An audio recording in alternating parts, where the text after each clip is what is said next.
உங்கள் அன்பு ஸ்நேகிதி ராதா பாஸ்கரின் வணக்கம். சண்டே அப்படின்னாலே எல்லாருக்கும் லீவ் கிடைக்கிது, நமக்கு மட்டும் லீவே கிடைக்க மாட்டேங்குது. எனக்கும் லீவ் வேணும் அப்படின்னு நினைக்காத வீட்டு தலைவிகள் யாராவது உண்டா? ஆனால் அது என்றைக்குமே நடக்க போகிறதில்ல. அன்றைக்கி தான் நான்வெஜ்ஜுங்கிற பேரில் நம்மளை வச்சு செய்வாங்க. சண்டே மெனு என்னன்னு பார்த்தீங்கன்னா ப்ரான் ஃப்ரை, ஃபிஷ் ஃப்ரை, பருப்பு ரசம்.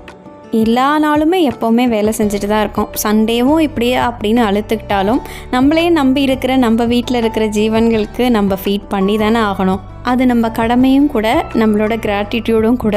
சமைச்ச சாப்பாட்டை நம்ம பசங்க வாங்கி சாப்பிட்டுட்டு சூப்பராக இருக்குமா அப்படின்னு சொல்கிறதுல இருக்கிற சந்தோஷம் வேறு எதுலேயுமே கிடைக்காது இல்லையா? இந்த ஒரு விஷயந்தான் நம்ம ஓடிட்டே இருக்கிறதுக்கு நம்பிக்கை கொடுக்குதுன்னு நினைக்கிறேன். நீங்கள் எப்படி ஃபீல் பண்ணுறீங்கன்னு கண்டிப்பாக கமெண்ட்டில் சொல்லுங்கள். லஞ்ச் வேலையெல்லாம் முடிச்சுட்டு நீமோவுக்கு தண்ணி மாற்றிட்டேன். ஃபிஷ்ஷை ஒரு பவுல்லேருந்து இன்னொரு பவுலுக்கு மாற்றுறப்போ அதுக்கு ஸ்ட்ரெஸ் வராமல் பார்த்துக்கணுமா. அதுக்கு ஸ்ட்ரெஸ் ஆகக்கூடாதுன்னு பார்த்து மாற்றுறதுல நமக்கு ஸ்ட்ரெஸ் ஆகிடும் போல இருக்குது.